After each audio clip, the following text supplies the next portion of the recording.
Hello, my name's Kathy Bissell. Welcome to the Golf Show 2.0. This week we have a gentleman who's written a book kind of honoring Augusta National. It's called The Augusta Principles. To put It's up mine John too. Sabino, and you've He's got one got also, one. okay? And so Gary and I are going to ask him a few questions about where he came up with the idea and why you should read it. Gary, you want to start? Yeah, well, John, it's a really good book. There's a lot more golf in there than I thought. I thought it would be more business, but there's a great mix.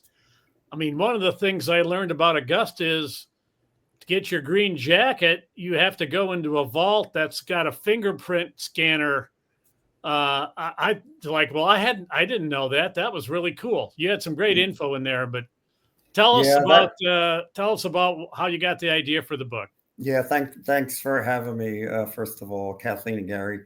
I got the idea for the book, believe it or not, 30 years ago. I went to my first master's 30 years ago, and as you both know, having been there, you walk in and you think, what is this? Like how can something be this perfect? There's nothing else in the world like this. And, I was busy. I had young kids. I had a busy job. I didn't think much of it. But, I returned, maybe 10 times over the last 3 decades. And every time I went, it got better. And I was more and more impressed with it. And, and then you leave Augusta and you go back to the real world. And the real world is not nearly as fun or good as everything in Augusta. And I kept asking myself why, like, how come the world can't be more like Augusta? And that's really where I got the idea for the book, to sort of break down what they do, how they do it, and try to figure out, is there a way that some of the things that they do can be replicated? And it started out purely as a golf book, but then I said, there's been dozens and dozens of books written about Augusta. We don't really need another golf book about Augusta. I want to tackle it from the point of view of a business book. But then, even as I started doing that, it's also applicable to individuals. So we'll go through some of the principles and we'll talk about them. But there are a lot of things that we can do individually that would actually make the world better, and we can all learn from Augusta. So that was the idea behind it. I was just blown over first time I went there, and every time I go there. And even for people that haven't gone to the Masters, which is the majority of people, just, the same experience watching on TV. How can they do this? What makes the broadcast different? Is there a way to replicate that? And the book goes through and looks at, so what I do is identify 10 different principles that the Lords of Augusta use to make the Masters so special. And then what I do is I analyze the principle and I say, this is what Augusta does, and this is how it makes the Masters so great. Then I go to the real world and I say, well, this is the way most of the world operates. And it's a very stark contrast. And we'll go through some of those about how bad everything is. Some of the things are so simple, I know. John. A couple of years ago, I got my 40th Masters. I got a little award, and they gave you passes for your, however many your family you wanted to bring. So my 9-year-old grandson was part of the entourage, and my son and his wife, and they're walking in, and the guy at the green jacket at the gate stops them. "Excuse me, young man," and they're like, "Uh-oh." And he's like, no, he had a special Masters pin that he pinned on my grandson's collar of his golf shirt. Yep. Like, well, he felt like $1,000,000, and his parents will certainly remember that. That's such a simple little thing, and yet it's a meaningful gesture. Yep. I don't know if that comes under your details category or being nice to people. It's a combination. A small thing, but it's a big thing in the long run. Yep, I totally agree. And so one of the principles is treating people with respect, right? So like your parents teach, every child is taught that you have to treat people with respect. But unfortunately, we live in a society where it's sort of institutionalized, where people aren't treated with respect, which is why when Augusta does something like that, it stands out. So some of the examples I put in the book, some of the things that we're used to, which is just unfortunate. So for example, and I pick on a lot of different companies that don't provide good service in the book. Let's say you call Blue Cross or you call your utility and you're on hold for 45 minutes. So that's pretty disrespectful. Or you go to a doctor's appointment and you sit in the waiting room for 30 minutes. Those are things. Or they have outsourced customer service to a country where the person on the other end thinks they're speaking English, but you can't understand what they're saying. Yep, exactly. And a lot of that, and I go through and I analyze the root causes of that. A lot of that comes back to just the way corporations are operating these days. It used to be they served three constituents, and Augusta still does, right? You serve the members or the shareholders, you serve your customers, and then you serve the community you're in. And obviously, Augusta ticks all those boxes. They give back a lot of money to charity. Corporations don't do that anymore. It's all shareholder focused, right? They don't have to outsource that. They go through and they do an analysis and they say, what great, we could save money, but they don't factor in what that means to their customers. So yeah, and there's some great statistics in the book. Americans spend 900 million hours a year on hold. I couldn't believe that. Right? The average hold time is 42 minutes, and people were surveyed. 65% said they'd rather go to the dentist than to call a company. And that's pretty sad because the companies have designed it that way so that their clients give up. And again, it's hold for 40 minutes. Never, ever. It's crazy. You get me to stay there. Yep. So that's just a simple one where it's blindingly obvious that but there are companies that do, like take Walt Disney, and I highlight them in the book. They know how to do it the right way. They treat everybody with respect that goes to their theme parks. They just have it institutionalized in their culture. So it can be done. A lot of it is just a company or an organization needs the will to go do it. And it doesn't always have to be high-end organizations. I also highlight Publix, right? Supermarket based in the South. They have all these standards in place. An associate has to greet a customer within 10 seconds of them coming into the department. If they see that a line has more than 2 people on it, they'll bring somebody else up to the register. So there are ways to do it. It's just a matter of making a commitment for companies to do that. And again, that's the idea of the book, which is, why can't the world be more like the masters? And the reality is it could if people made more of a commitment, and companies did as well. I love that you brought up one of my favorite places, which is Buc-ee's. Yep. Some crazy amalgamation of a convenience store and a Walmart. Yep. And everybody gets greeted loudly when they walk in. Yep. And again, it's a small thing, but it's not a small thing. And of course, their big claim to fame, as you pointed out, is they claim to have the cleanest restrooms in America. Yep. Which is number one reason, I'm sure, why a lot of people stop there. Yep. And they don't get out of there without buying a bunch of other Buc-ee's logos, merchandise, and/or fudge or a hot sandwich. So it's genius. Exactly. I was excited when there was one in the World Golf Village exit. Yep. And another one at Daytona. And so if I'm traveling to Orlando from Ponte Vedra, I stop at the one in outside of Daytona and then go on to Orlando. And I might have to fight a little traffic on the way in because Buc-ee's is really popular. But when I get there, it's going to be what I need. It's going to be a clean, safe place, and I'm fine going there. Yep. Yeah, and I put Buc-ee's in the book for a couple of reasons. So that's in the chapter on focus on the details. And many of the principles come directly either from Bobby Jones or Cliff Roberts, right? Roberts was very focused on details, let's say, to the point of being obsessive about them. And I put Buc-ee's in because a lot of the comparable companies I have are places like Disney and Ritz-Carlton, which is, it's relatively expensive to go to those.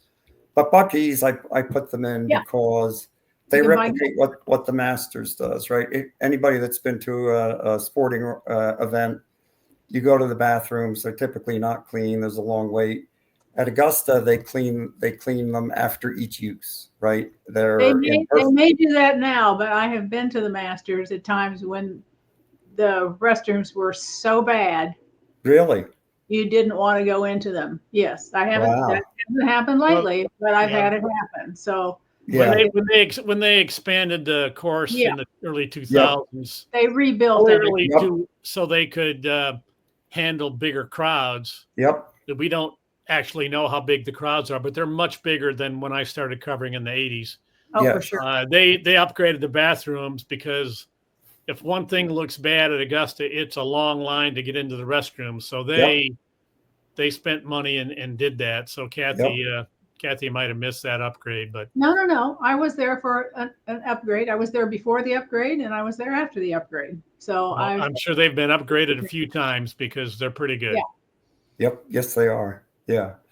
And one of the things that Augusta does really well, which people who watch it on TV know, is they limit commercialism, which is another principle. And I think like 87% of people surveyed said the Masters is their favorite broadcast to watch. And I contrast that to try to watch other sporting events. Major League Baseball, not only are there, 8 times the amount of commercials per hour or more when you watch it, but, they're projecting ads onto the field. The players now have ads on their sleeves. There's ads all over the stadium.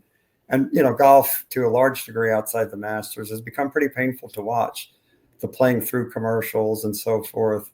And again, the world doesn't have to be like that. If you look outside the Masters, it's commercial television, and for broadcast television purposes, they've got to pay for the cost of production somehow. And it's expensive to produce golf because it's not just a stadium. You're covering acres and acres and acres and acres of land. It's a complicated process, and it's expensive. So they've got to get some money back. Yep. But I think it's got, my assessment is it's gone too far. What they're trying to do is, and it's not just the commercials, it's the way that they do the broadcast. They're trying to appeal to millennials and younger viewers. So they've got a lot of graphics, and they're talking too much, and they're like, it's a bombardment. And compare that to the Masters broadcasts. Oh yeah. Yeah. One of the things they do, aside from having less commercials, is they exercise restraint, right? And restraint means you don't have to talk every second. Henry Longhurst, who covered, I think, the 15th or 16th hole for many years, British broadcaster, he said, what makes the broadcast so good is they have brilliant flashes of silence. Which is true. If you go back and you look at all the great calls, when Tiger made the chip on 16, when Jack came out of hibernation and so forth, go back and listen to those. There's huge sections of those where nobody's talking. And that's because their executive producer at the time, Frank Chirkinian, used to yell at his announcers if they described what people were seeing. You can't, there's no need to describe what's being shown. You need to talk about something else. Exactly. I've met a couple of people who have started doing television, and I explained to them that what they can do is contribute something other than what's being shown. And I said it could be what the player had for breakfast. You saw him in the players' lounge before play. It could be something else that you happen to know is going on about the player, but don't describe what's being shown unless it has to do with, the lie is particularly tricky, or the stance is going to throw the golfer into a creek if they don't hit it the right way. Stuff like that. Yep. Yeah, and it's just the way they do it, and the combination of restraint and non-commercialism, and from my point of view, just sets them apart. And again, looking outside the Masters, which is a lot of what the book does, and even from an individual standpoint, there are companies, highly, highly successful companies. You look at Costco, you look at Zara, the fashion retailer. They don't advertise at all. They take a completely non-commercial approach to their business, and they've been some of the most successful in the world. And I think to some degree, partly because of social media, individuals also have become very commercialized, right? People want to build up their own brand on social media, and all they're doing is pumping out commercials. They're thumping their chest that they went on vacation, they did something great. All It's right. all very commercially oriented. And again, the world doesn't have to be that way. The Masters is a really good model. I'm concerned about that. You leave and you take a picture of where you are, that just alerts all of the people who break into houses that you're not at home. Yep. Good point. Think Yep. about. Yep. Well, John, I liked in your book that you pointed out how Costco is stuck with the $1.50 hot dog. Yep. I think it comes with a drink, and they haven't veered from that, because that's another small thing that people like, and it brings them in. And I might have missed, I don't know if you mentioned Southwest Airlines, but they're in the middle of getting away from everything that made them attractive, the low price, the free bags. Yep. They aren't, they are getting away from that now. And that was one of the things that made them successful. So we'll see if they able to make that jump. Yeah, I agree. I think it's going to hurt the brand because that's what they were known for. I mean, another interesting example, when the Atlanta Falcons built their new stadium, they took a radical approach, right? Typically, you go to an NFL game, you're paying, $12, $14 for a beer, and you're waiting online for 20 minutes to get it. They decided to replicate the Masters. They said it explicitly. And they built out a huge number of concession areas to try to limit the amount of time customers had to wait. And they slashed the prices. They went down to Masters levels of pricing. And guess what happened? They sold more. Yeah, I'm sure. They made more money. One of the men who is involved with Home Depot owns the Atlanta Falcons, or is one of the owners of the Atlanta Falcons. Correct. And Home Depot has really good customer service, I think. That's just my personal experience. Yep. And they want to make sure that if you buy something, it's right. If you have a problem, you can take it back and discuss it with them. Yep. But if you have that attitude in your business, then that's going to transfer to the next thing you do. And obviously has transferred into the Atlanta Falcons new stadium. Yep. I think it was a brilliant idea. The other thing that I think the Masters doesn't get enough credit for is the way they use technology, which is another principle called use technology wisely. Yeah. And they're on 15 different social media platforms, right? You'd think a bunch of rich old people wouldn't really embrace technology, but you go in and you look at some of the content. It's brilliant. You go and you look at TikTok. And what they're doing there, they're trying to appeal. 60% of TikTok users are in Asia or Latin America. Okay. And they're younger, right? They're going after a younger demographic because they've got the amateur championships in those geographies that they're playing to. It just shows how adaptive and smart they are, as opposed to, right? And by the way, I think I tend to watch a lot of the Masters now through their app or through the web. It's brilliant. I mean, you can watch Amen Corner all day. Yes, I enjoy that also. I sit at my computer and I'll watch. You can go to their leaderboard and you can see every shot by every player if you want. I mean, every shot is recorded by these cameras. You can go to the guy in next to last place. Oh, let's see a second shot on 6, and you can see it. Yep. That's unbelievable. It's technology, incredible. Especially for riders who want to double check what somebody said, make sure he had the right hole. I mean, it's incredible what they've done. It's a great point. PGA Tour has had that for the Players Championship the last couple of years too. They've got the technology to do that. And then again, contrast that to the way most companies use technology. It's really designed to not help you, right? A call tree drives me crazy, right? You call, press 1 for this, press 2 for that. Takes you 5 minutes to try to navigate through that. That's technology that's not helpful, right? Correct. And I use a company in your neck of the woods, Gary, to compare this to. Uline, which is in Pleasant Prairie, Wisconsin, is fantastic. You call Uline, most of the time they pick up with no rings. And if they're having a bad day, the phone rings once, right? You're not on hold. There's no call trees. They're using technology the right way. And you start to order something and they say, oh, I know what you're going to order. You've ordered that before. Usually you're on the phone with them no more than 3 minutes from beginning to end when you call and try to order something. So there's just good examples of technology doesn't have to be used to cost cut or to help corporations, lower, treat customers poorly. It could also be used to help. Yeah. Or And to have that's fewer employees. Yeah. exactly. And Well, Uline's brilliant. I wanted to ask you one of your 10 tenets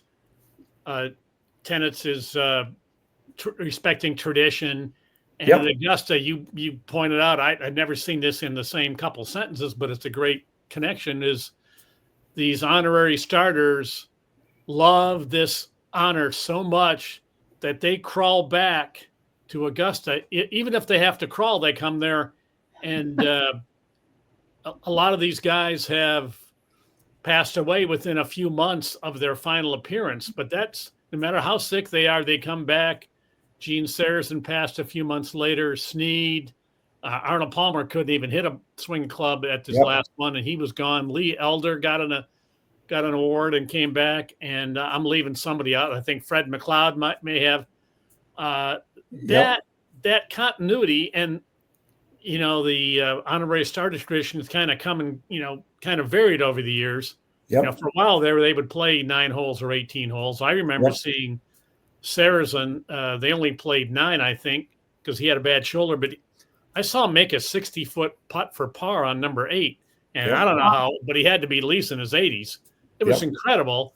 But the fact is, these guys come back even when they probably surely knew this was going to be their last time, and that's how much it meant to them and to the people who came to watch them. And how hard is it to do that, right? Think about it. So to treat people with that kind of respect and to do that, to me, it's a bit of a head scratcher that more organizations don't do that. And part of it is we've become, and I blame, and I have this a little bit about this in the book. I blame a combination of social media and continuous 24-hour news channels, right? If you look at, we've become so balkanized and everybody's in their own clan that nobody can ever honor. If a Republican president honored something a Democrat did or vice versa, that's just not who we are, which is pretty sad. Like we need to move away from that and figure out, like, and at the Masters, you sit down in a grandstand, you walk around, everybody says hello. Nobody asks, are you from a red state or blue state? It doesn't matter, right? At the end of the day, it's one of the brilliant things that they do that I think doesn't get recognized enough. Yeah, we don't have 24-hour news channels. We have 24-hour political agenda channels. We don't have anybody just bringing you the news anymore because that doesn't sell as well as going to one side or the other, which is against every principle of journalism that I learned growing up in journalism school and working at the Milwaukee Journal years ago. That's not what we did, but that is now because it sells better. It does. Throwing red meat to your base. Yeah. Can you, another tenet, can you maybe explain this one? The scarcity helps create value, and how do you create that? Well, Hermes is a good example outside the Masters, right? They have their Birkin bags. They make very, very few available, and it's exactly what Augusta does. And one of the things I use as an example is the gnomes. In 2016, I think was the first year they issued gnomes, right? Gnomes. They cost $39.50 if you bought them that year. One sold on eBay last year for $8,900, and that wasn't just a freak sale, right? There were multiples that sold for $7,000, $8,000. So I think, Gary, that shows two things. Number one, it shows the value of the brand, right? Yes. Augusta does such a good job of investing in and protecting their brand, right? Nothing is more important than the brand. They give up money. They can make a lot more money, but they don't want to because they protect the brand. So I'd say part of using scarcity to create value is you really have to put the brand first. And then second, by just limiting supply of things. You can only buy 1 week a year, and you have to do it at the Masters. Yeah.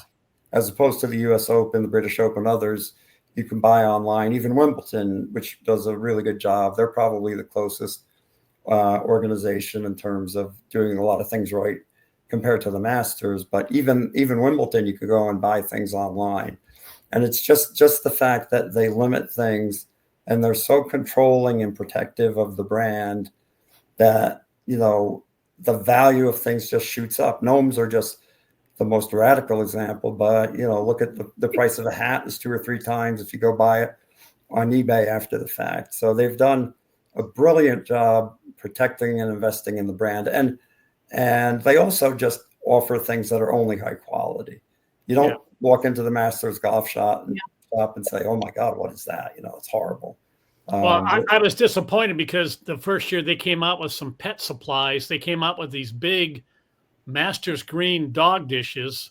I thought they were brilliant. They were fabulous. As soon as he told me 4 of them, they were like $25 or $30. I bought 4 of them thinking, and I don't have a dog.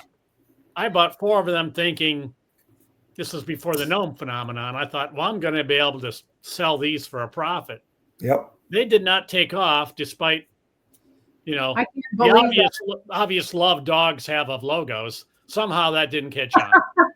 So I wound up giving mine away, or people wanted one. I didn't make any money on that at all. But I think they'd be great for snacks. Yeah, I was going to eat my Lucky Charms out of that, but the bowls are a little big for cereal.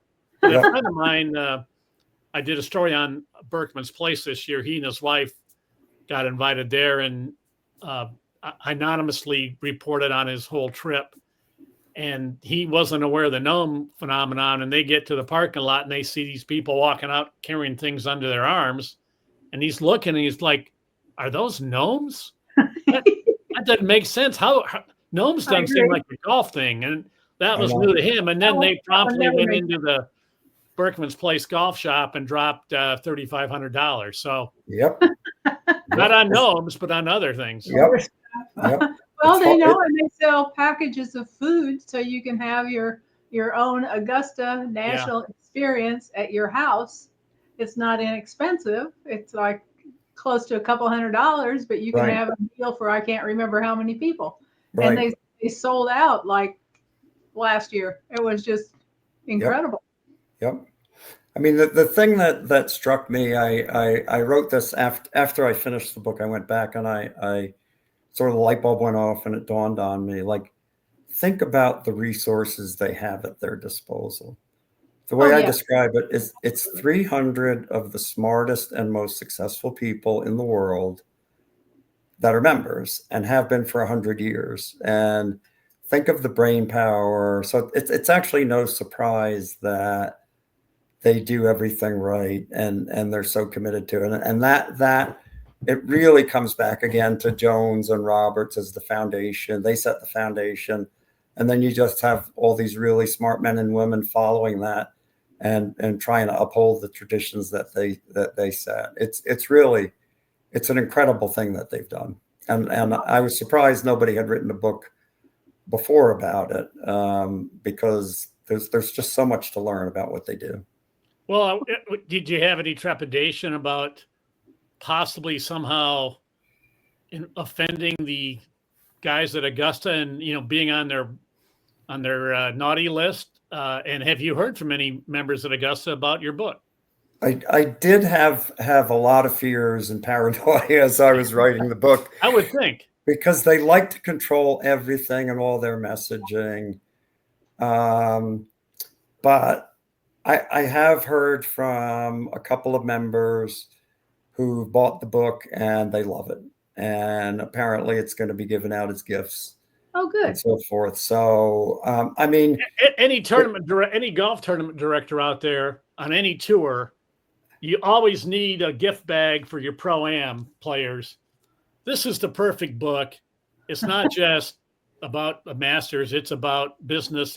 Anybody can read this book and enjoy it. So that you should be calling every tournament director now for next year, because they should be buying 400, 800 at a pop for their Pro-Am gift bags. And you got to do that yourself, John. But Yep. that's a way to sell a lot of books. No, brilliant idea, Gary. Yep.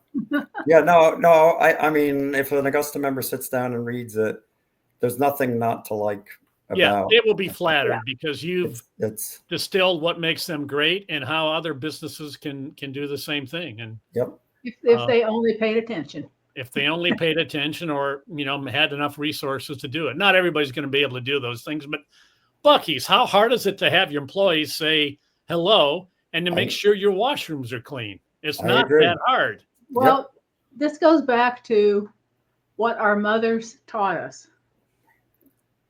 Treat people the right way. Correct. And be nice. It's Correct. really simple. Correct. You do that, but not everybody does that. And so it's we've lost our way, Kathy. The I other always, book. I always say if I'm nasty to you, then you caught me on a bad day, and I really apologize, because ordinarily I'm not like that. Except Gary's going to say, "Yes, you are. You're like that all the time." Well, yeah. Some of it is just I blame technology to some degree. I give two examples in the book. I don't think that technology. I mean, it affects it because people expect everything instantaneously. And correct. So. And everybody's well behaved at the Masters because there's no cell phones, right? You can interact with people. Yeah. You're not sitting there. You have to be, or you're going to be escorted out. Correct. Well, we went through a whole era, and I'm not sure who to blame, but I'll just say David Letterman was the poster boy. We went through an era where comedy became snarky. Yeah. And then, we all became snarky, and everybody's trying to top each other with another snarky punchline. And then the internet arrived with, the snarkiest, funniest people get the most attention. So we've really lost respect that we should have for other people, because we can do it vicariously from the safety of our computer and not interact with people. People wouldn't be that snarky in person to somebody's face because they'd get punched out. And computers are making us even more antisocial than we were. And that's just the way it is. The Hawaiian punch.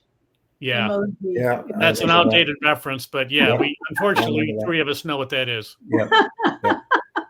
Well, thank you so It's much. an excellent book. Thank you Augusta both. Principles by John Sabino. You give it 5 thumbs up. Much appreciated. That's possible. It's excellent reading, and it's it's Augusta does it right. So read the book and follow their example. Much appreciated. Thank you. You bet.